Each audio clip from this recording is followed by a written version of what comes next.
everyone to be here. One of the great pleasures of Women in Philanthropy is introducing members to a wide variety of people and programs at UCLA, and that's what we get to do, and I'm always pleased to be able to do some of the introductions. Today, we're highlighting a special program and faculty member. We will be hearing about religion and spirituality in turbulent times, and our speaker is Dr. Carol Bakhos.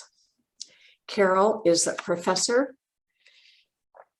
of late antique Judaism and Jewish studies in the Department of Near Eastern Languages and Cultures, and a professor for the study of religion, interdepartmental program. Since 2012, she has served as chair of the Study of Religion program and director of the Center for the Study of Religion at UCLA. Her most recent monograph, The Family of Abraham, Jewish, Christian, and Muslim Interpretations, was translated into Turkish in 2015. Her other monographs and edited works include Ishmael on the Border, Rabbinic Portrayals of the First Arab. She's been winner of a winner of the Koret Foundation Award. Another monograph has been Judaism in its Hellenistic Context, Current Trends in the Study of Midrash, the co-edited work, The Talmud, its Iranian Context, and more recently, the co-edited volume, Islam and Its Past. Dr. Bakhos is currently working on editing the second volume of a 10-volume Posen Jewish anthology of culture and civilization. She has her PhD in Talmud and Rabbinics from the Jewish Theological Seminary and her Master's of Theological Studies in Theology, Scripture, and Interpretation from Harvard University. She currently has much to share about spirituality, religion, and how people respond during challenging times.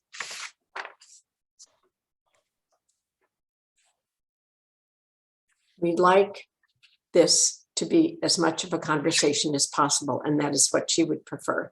So we'll start with a brief presentation by Dr. Bakhos, then I'll ask some questions. Then we want to hear from you. After my introduction, I'm sure you'll have plenty of questions to yourself. So submit questions using the chat function down at the bottom of your screen. They'll be reviewed and consolidated by Melissa, and then I'll pose them to our presenter. Or you can use the raise hand function at the bottom of the Zoom screen, and I'll call on you and you can unmute yourself to ask. And so, Dr. Bakhos, please fill us in and give us your overview and thoughts. Thank you for being with us. Wow, thank you so much for that thorough, warm, inviting introduction, Susan. And please call me Carol. It's such a pleasure to be here with you today and to share some of my current scholarly interests. So as Susan mentioned, I do not want to take up too much time, but I do want to provide an overview and a context for perhaps or hopefully broad discussion of this truly wide-ranging topic, religion and spirituality in turbulent times. So what we'll do today is discuss how turbulent times, when there is disruption, impacts religion and spirituality. Perhaps the question is really to what extent, not whether it does. We'll focus on the pandemic at hand, or hopefully very much nearing its end, and we'll examine briefly the terms religion and spirituality, which are often used interchangeably. So next slide, please. Great. You'll often hear people refer to themselves as spiritual but not religious, or someone's religious but not necessarily spiritual. We have working assumptions about the differences. The point I want to make here is that I submit for your consideration that religious and spiritual, this divide is not is a false dichotomy, right? Religions, within religions, we have ways of being spiritual, and forms of being spiritual share some of the characteristics of religions. One can be religious and not necessarily spiritual, or spiritual, not necessarily religious. And in the Q&A, I'm happy to elaborate on that. So let's just turn to religion. What is religion? How do we define religion? Well, one of my favorite questions in some of my introductory courses on the study of religion is just asking students, so define religion. It's really interesting how this term is common and yet very difficult to define. One thing I can assure you of, invariably, students, at least one student, will argue that they follow their own religion. And I try to push them to really think about that. In other words, can someone follow their own religion, right? Is religion something that is individual? So one aspect of religion is the communal. So religion requires membership and embodies practices and beliefs shared over the course of history. Membership into a tradition, into a local community, into synagogue, church, broad institution that that unifies people locally and through history, ties them to a past. The Latin for religion is the root is religio, to tie back. So religion ties one back to greater being, to past traditions, and ties one to people. Religion typically has set creeds and teachings, a long history of scholars and texts. Religion has a leadership structure, whether a specific or local community or a global structure, and places an emphasis on communal gathering, communities of faith that organize around a shared belief, or a shared belief system, I should say. Next slide, please. Spirituality, a very capacious term, gives the individual autonomy over his or her interpretation of the soul or spirit, whereas religion implies participation in a communal practice and interpretation of divine belief and worship.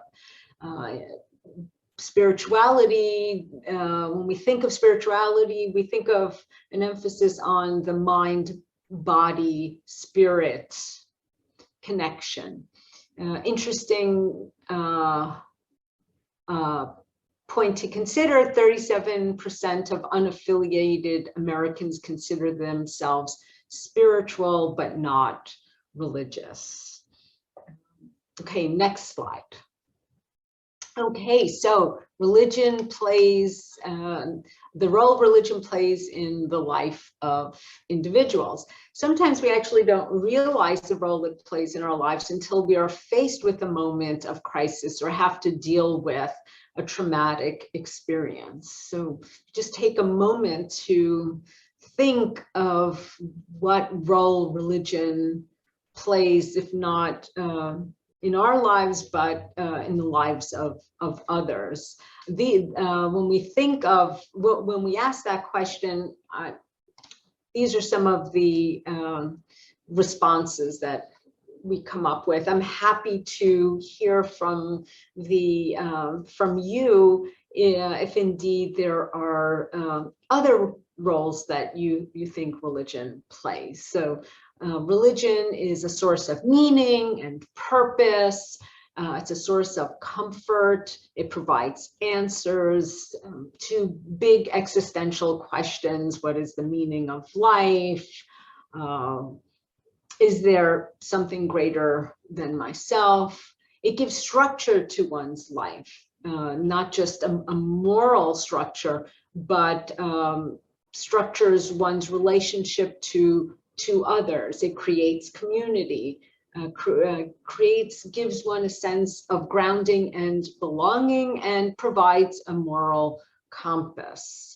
So these are some of the roles that religion plays in the life of an individual. Okay, next screen. Right. So just I wanted to take a moment to think about how religion what about religion during the time of the pandemic, right? Clearly, this is a turbulent time. So what about religion during the pandemic?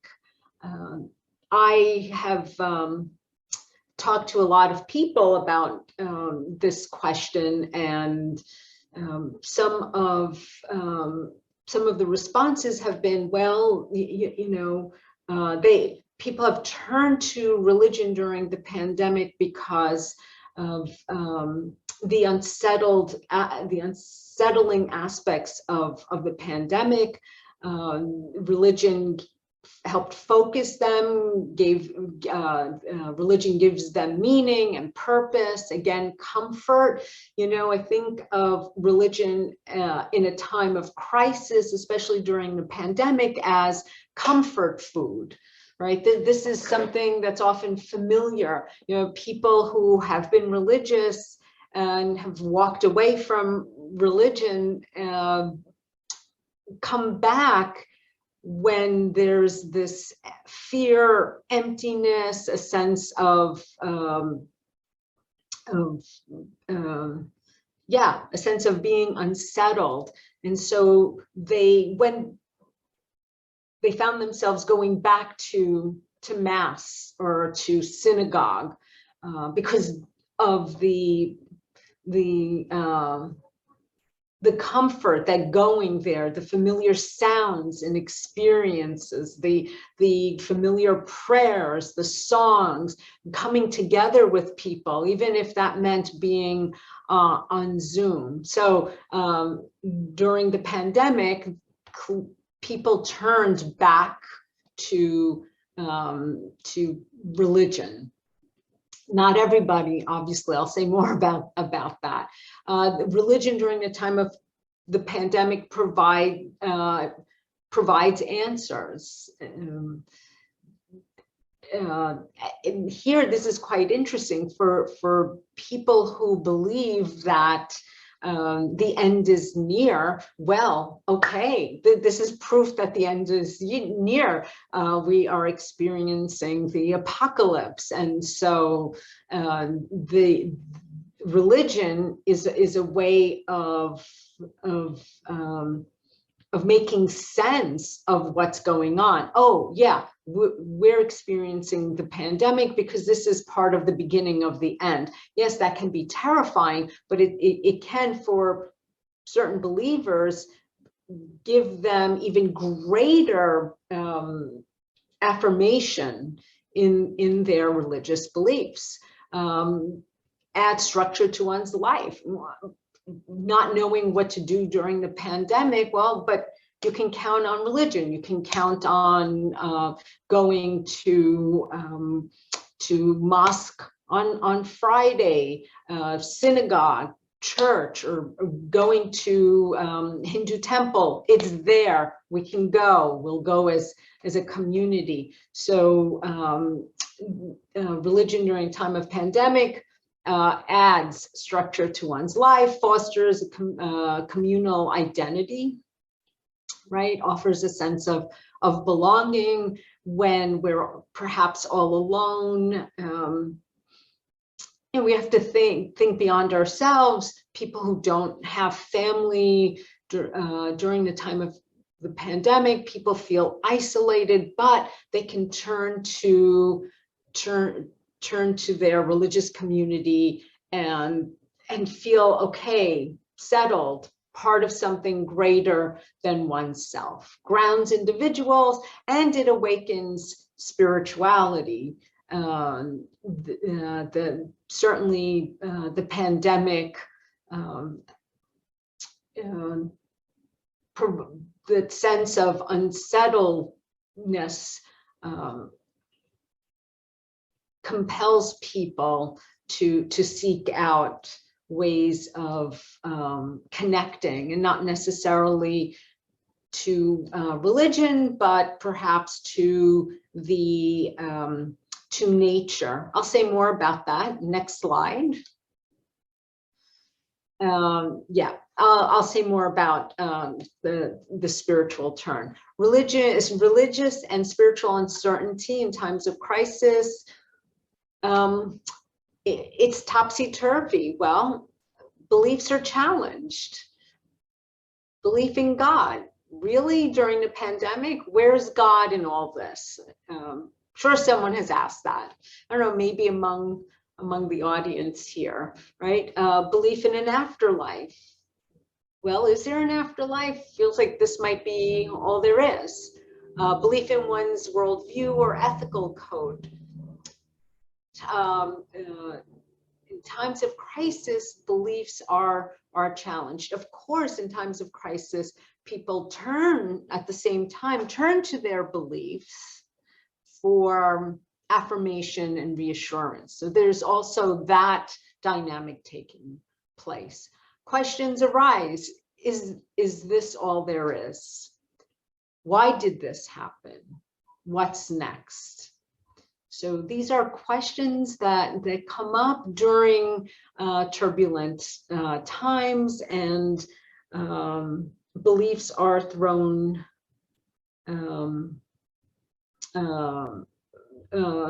Some beliefs are thrown out the window, and some people double down on beliefs. But the point is, the turbulence, the time of unsettled feelings, of feeling unsettled and unsure, force us to consider those beliefs. Next slide.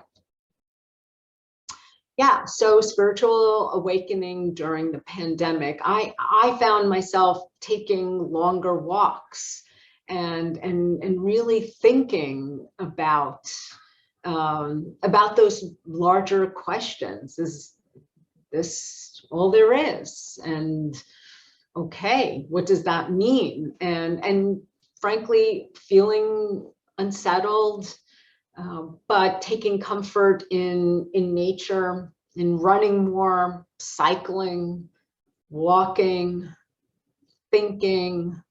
And I know I'm not the only one. So for people for whom religion is unsatisfying for a host of reasons, there's still this need to connect with something greater than oneself, and that in a time of crisis is accentuated. It's heightened, and people can turn to more natural forms of or more traditional forms of being spiritual. or they take up physical activity. Connection between being physical and spiritual is a strong connection. So during the time of turbulence, in particular during the time of the pandemic, we find that people are awakened to mortality and to a desire to connect beyond, to something greater than themselves. And by the way, we connect to something greater than ourselves not only through nature but through community. Next slide, please. So science and religion, two sides of the same coin. The pandemic brings the relationship to the fore. So during a seemingly apocalyptic time, we are looking for the causes. Is the pandemic, is there a scientific cause, explanation, or is this something beyond our control? Is it a virus, or maybe the wrath of God? Is it the end of the world? The pandemic also highlights the relationship between religion and law, by the way, right? Religion, government mandates, for example, brought to the fore the connection between law, the First Amendment, and religion. Now, obviously, there are clear differences between science and religion's spirituality, of course, right? One attempts to control the physical world, the other, the immaterial. One is more based on fact, the other more on belief, but I would argue both are based on fact and belief, and happy to elaborate on that in the Q&A. If we go back to the role religion plays in society, we see that science doesn't fill all of them, but let's just look for a moment at the functions of science and religion in society, right? They both provide answers, obviously in different form. They both provide comfort, the assurance, the knowledge, right? We want to know if, we want to control our steps. We look at our Fitbit. We look at the, we turn to science to make sure we're, our wine consumption is good or bad, right? So we seek answers to life, right? And both provide comfort, right? That knowledge, the control that science allows us over our bodies and our environment, and both help us make sense of the world in again, very different ways. What science doesn't do is, it's not a source. If we go back to the role it plays, it's not a source of meaning or purpose, nor does it create a sense of community in the same way, one around rituals and traditions, nor is it a moral compass, although science can contribute to moral behavior, of course, and why people become vegetarians, right? Our knowledge of the neurological system of other animals. Question of abortion, for some, is based on more scientific evidence about the beginnings of life, right? Just for example. So also during this period, it became interesting to me and to my friend Jared Diamond, are religious skeptics equally skeptical about science, right? So Jared and I are currently working on this question. To what extent can we map religious skepticism onto scientific skepticism. So stay tuned for that, the fruits of that investigation. So next slide. Yeah, some concluding reflections. So what can we say about religion and spirituality in turbulent times? I can throw statistics at you, but for every statistic that points to an increase in religious commitment, there is another that points to a decrease in religious affiliation, right? After all, to quote Mark Twain, facts are stubborn things, but statistics are pliable. But a few observations nonetheless. During turbulent times, whether on a personal, communal, local, communal level or global level, there is a tendency to be introspective, to consider bigger questions. Again, the meaning of life, one's own life trajectory, the future, the existence of something greater than themselves. We often turn to things that give us comfort and protection. We get nostalgic. Rituals and traditions can provide that comfort. But if they never, and this is really important, if they never serve that purpose, then in turbulent times, one will not turn to those practices and beliefs. They might, however, turn to other traditions in search of that comfort, or they might join a cycling group or hike more with friends. The point is that while during turbulent times, people might be more drawn to religion than under normal circumstances. They might, at the same time, find other channels to satisfy their needs for answers, security, comfort, and community. So people inclined toward religion pre-turbulent times / before the pandemic are probably more open than others who were never inclined religiously or spiritually. So I'm going to leave it at that, so we have ample time to just take questions and dig more deeply if need be. I'd much rather see your faces than the slide. Thank you so much, Carol. Really fascinating. Spirituality, religion, what the differences are, when we seek comfort. I have a couple questions and then we'll throw it out to others who may have others. But first of all, I think at UCLA, we don't always think of UCLA as having a program in religion. And I'm just curious about what your students have found, that you have found unsurprising, what they have found surprising, and any unexpected experiences from their own work in the classroom and research.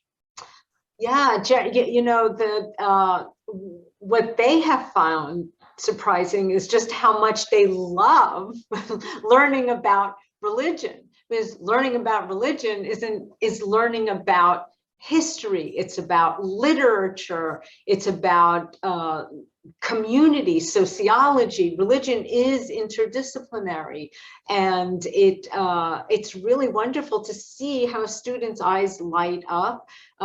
Students will take a class or two, and then 3 or 4 become minors. Majors often regret that they, and forgive me, they're a business major, business econ, or pre-med, and wish that they could take more courses in the study of religion. So that's really been a delightful surprise. Just how fascinating it is what they really discover. And do any of them get into talking about meditation and how it's related? Because that just seems hot today as a way to address depression or psychological issues or getting comfort. Yeah, absolutely. You do.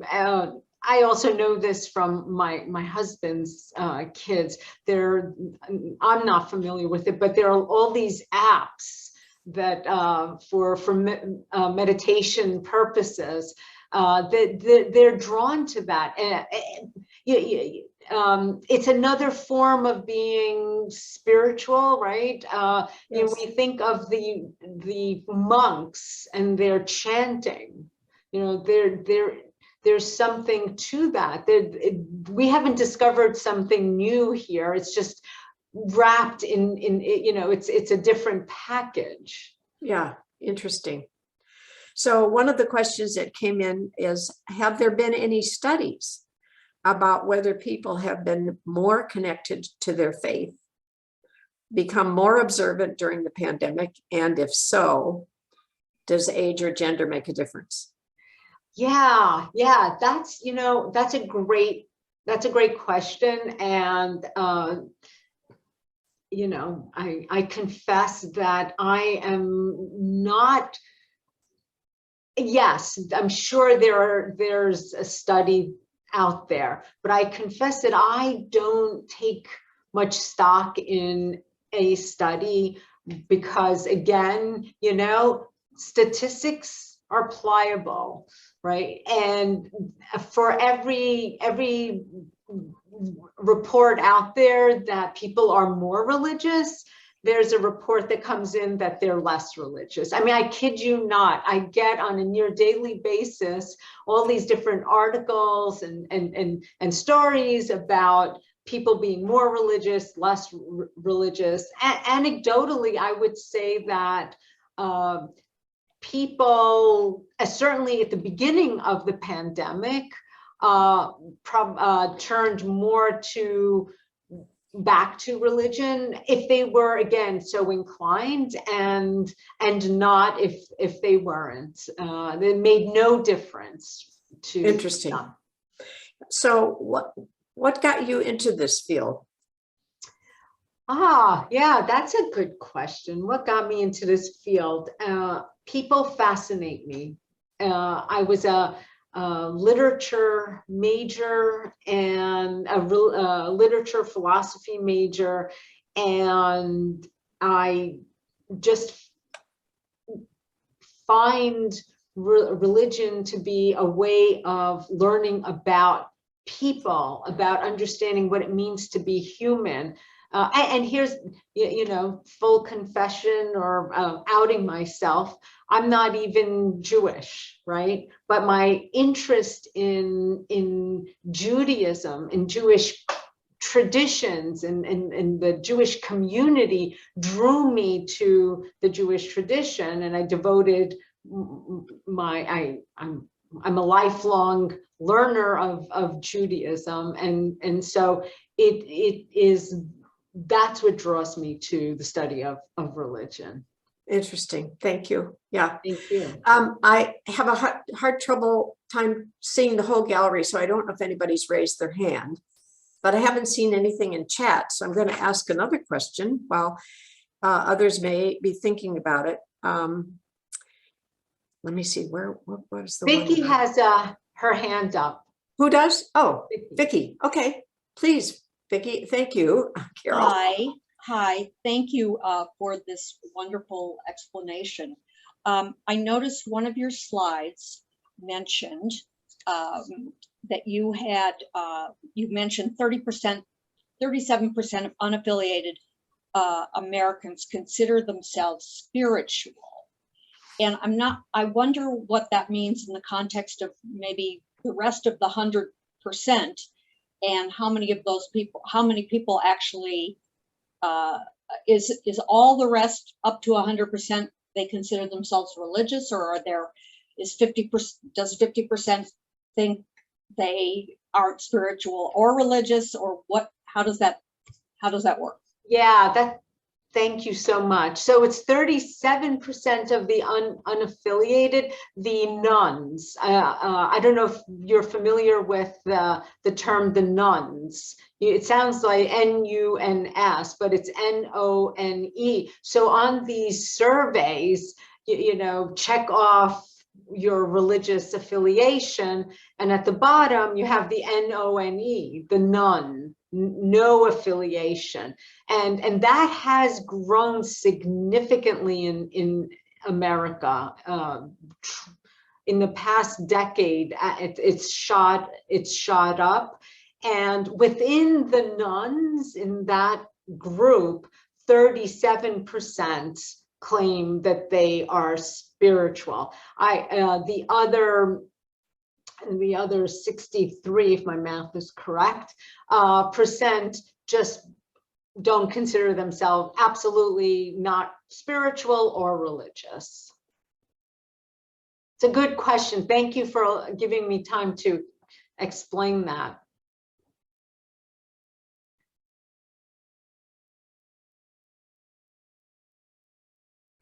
I would love to hear. I would love to hear from others about what if, in fact, during the pandemic, there was any change in their affiliation or interest in religion or spirituality. Did the questions that I raised resonate? Did you find yourselves thinking about the existence of God, or why the pandemic, and think of the pandemic in apocalyptic context or a religious context? Really just curious to hear from you.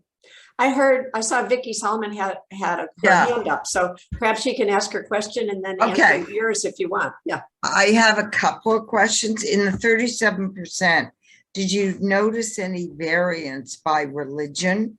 That one religion was a larger percentage of the 37? And then an observation, I know some very observant Jews who really believe that the pandemic is God's way of punishing us for how the world has become materialistic and everyone's at war with each other. Politics is a mess.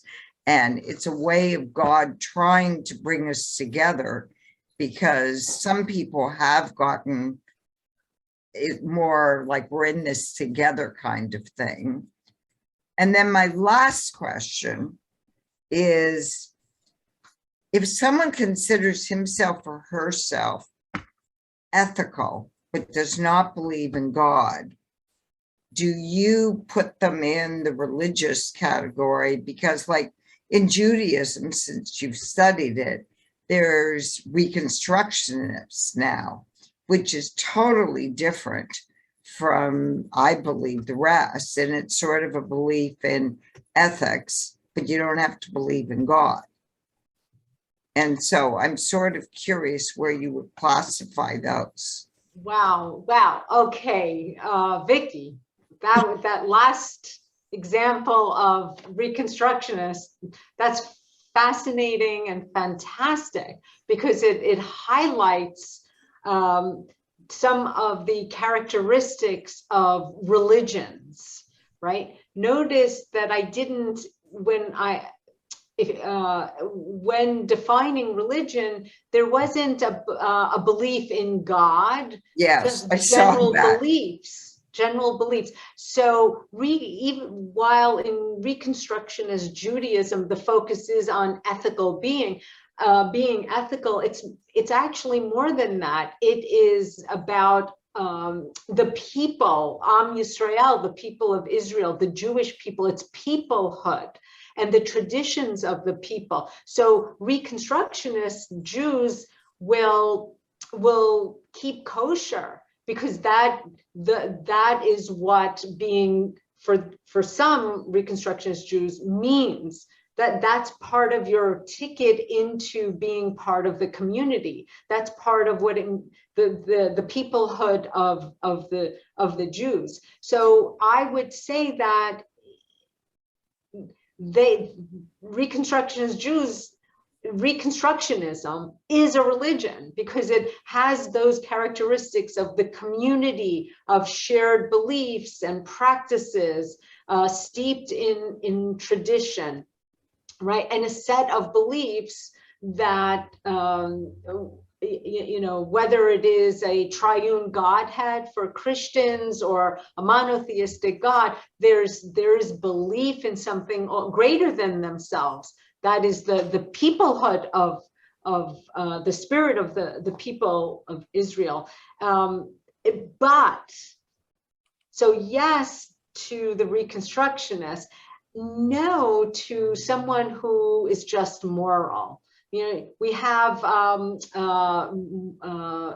atheists, right, who are as ethical as they come, not necessarily, but can be. And so I would say that wouldn't count. But you described Reconstructionism is certainly a religion, but just being ethical doesn't count on its own for being religious. As for, if I can remember, all these great questions and comments of yours, yeah, you mentioned Orthodox or observant Jews who believe this is punishment for human transgression and greed. Just for some, the Holocaust was punishment for Jews turning secular and not observing the mitzvot. I mean, for some, right? That's one way of understanding tragedy. In fact, that's as old as Judaism itself. The destruction of the first and second temple, certainly the first temple in the Bible, right, at the hands of Nebuchadnezzar, that was because the Israelites strayed and were idolaters and did not maintain the covenant with God. So you see this play out in Judaism, but also in certain strands of Christianity, in a fundamentalist strand, right? There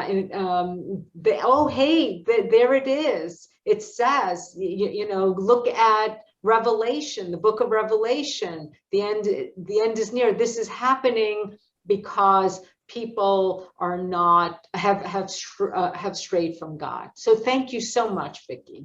And then my first question though was, if you notice in the 37%, if any one religion constituted a larger part. No, because the 37% it is from those who aren't part of any. But one would have to do a deep dive into those Pew reports. You can, right? Yeah. Thank you. Thank you. Other questions or comments, or responding to Carol's question about whether your own personal experience changed at all during the pandemic or in your family?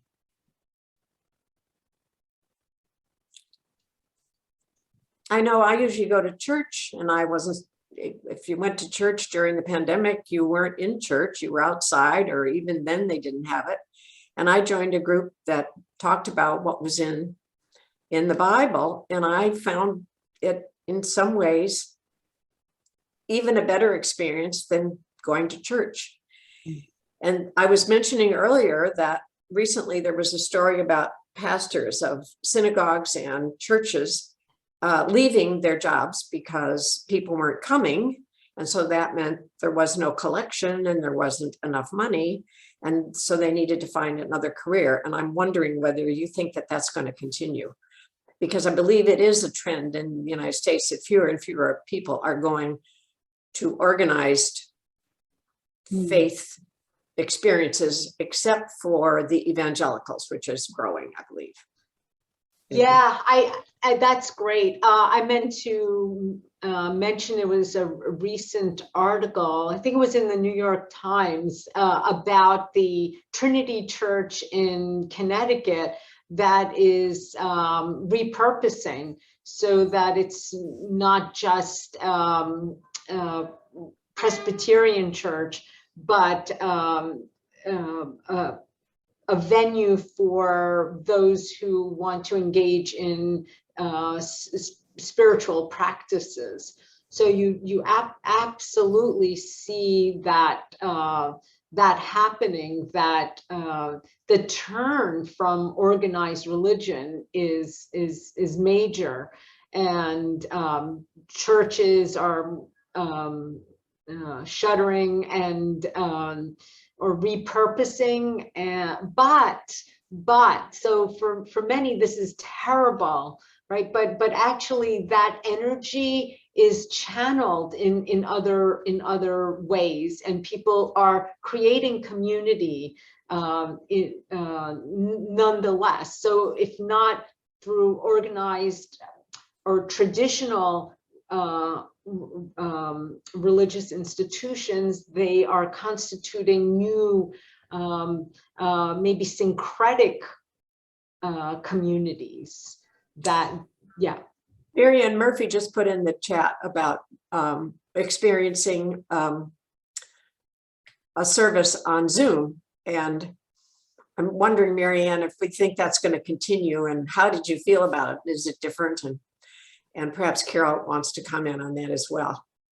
Yes, I think there are a lot of people that have watched the services, but they're probably going to continue doing that, even though we're coming back to church.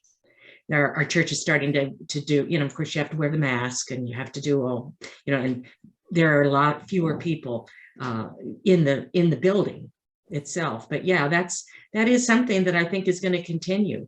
And I can tell you that when I'm not in California, that makes a difference too. So there are more people, I think, that are Zooming in, and people that are invalids or unable to get to the church. I think it's a very interesting swing. Yeah. Carol, did you want to comment on that? I think, Marianne is right. It's not going anywhere, but it's also, frankly, like higher ed. Zoom classes aren't going away, and yet I have very mixed feelings about virtual community and not being there, and the presence. It's challenging. There is something about the convenience, as Marianne points out, when you're traveling, you can still stay connected, and that's great. But there's something about the human touch, the human breath, right? The warmth, even the cold warmth, if you will, right?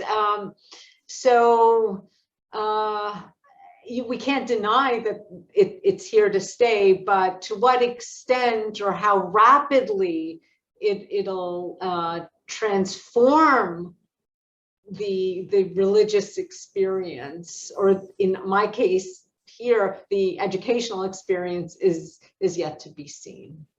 Could you tell us a little bit about, I guess it's the department and how it is at UCLA, and has it always been, and is it?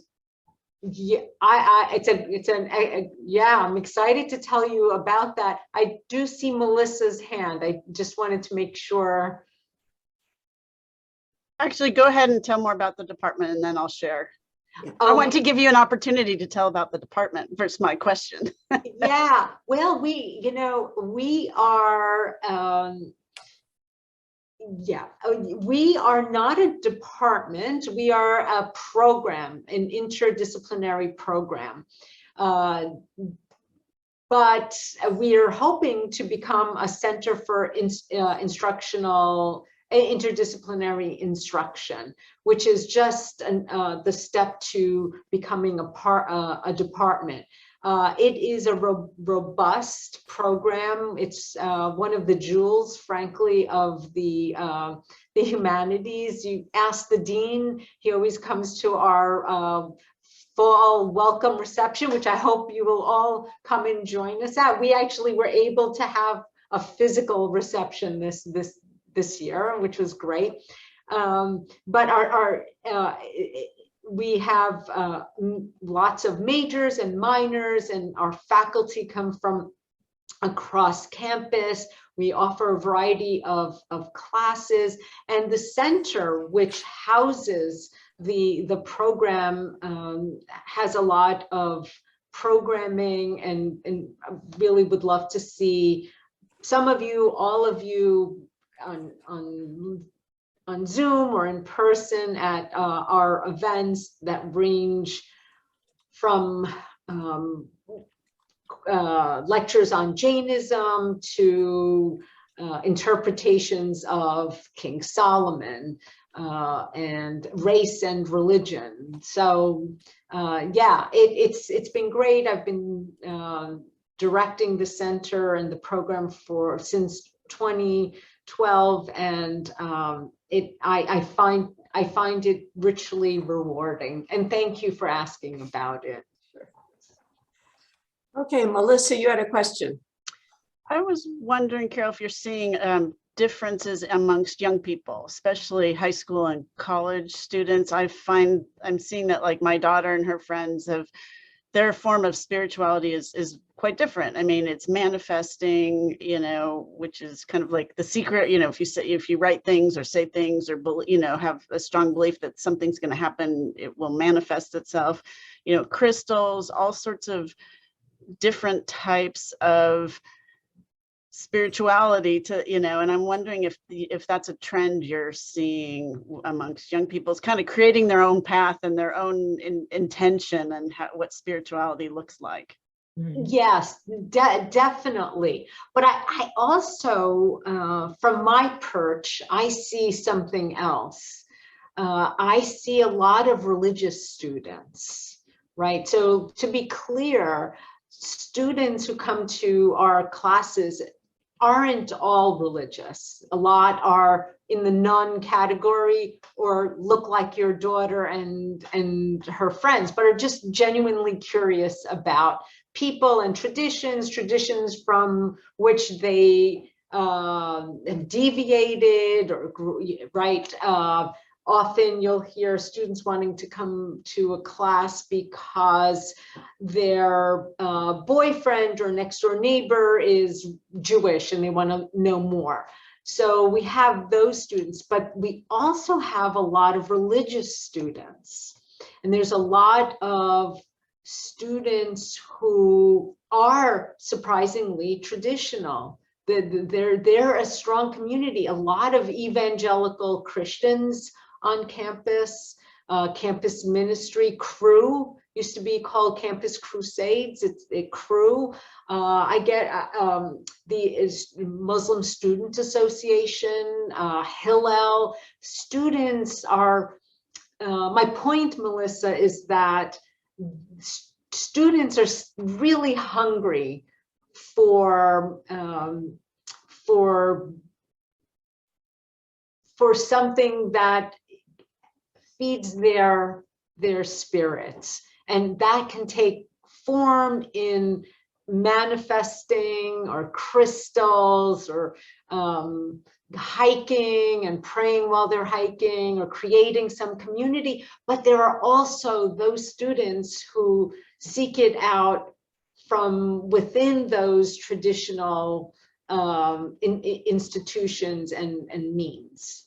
And that must be really interesting that from just like all the different religions that you just mentioned. So there, because usually there's a lot of groups on campus for evangelicals, for Muslim. And so it's interesting to hear that in the Center for the Study of Religion, you're probably one of the few places that are bringing all those students from different faiths together. So that must be very interesting in and of itself. It's exciting. It's so exciting. And in the classroom, while the classroom isn't a place to be confessional, and we don't, we're not shopping our wares. It's not a market here, right? You can't, I tell the students, you bring your whole self into the classroom. I'm not telling students, check your religion or your beliefs out the door. It's not ontologically possible. We bring it in, but we do that with an awareness that what we do in the classroom is study.